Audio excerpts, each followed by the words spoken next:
quick video, just an extra one this week. I've just finished putting the beams in. Quick look at that. There you go.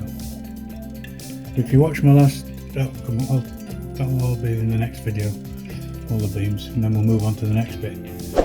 But if you watch my last video, you'll know I made a mistake. I put all the half beams in the wrong place and had to undo them. So I just thought I would show you how easy it is to loosen a glued joint. So I glued this one earlier. It's pretty strong, it's pretty well set. I'm not going to force it too much because it'll just break the wood, but it's well glued, and all we need to do is wet it. Plenty of water all around it. I'll do this in real time, I'm not going to cut it.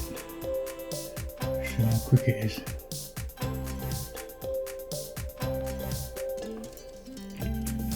Just let that soak a little bit. Just thinking about what we're coming on to on the next main video. Now we've got all the beams in. Next one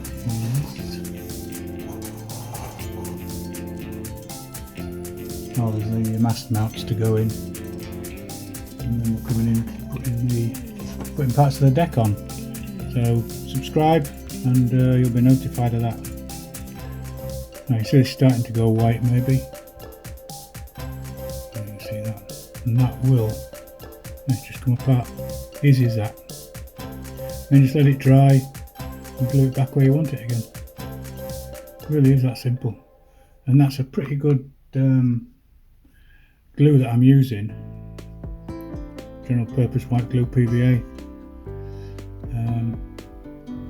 So there you go. It's really strong when it's set, but obviously not ideal for building boats if you're going to float them, because you'd end up with a pile of sticks floating down the river.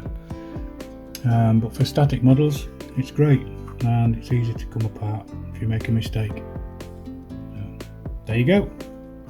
I'll see you next Wednesday.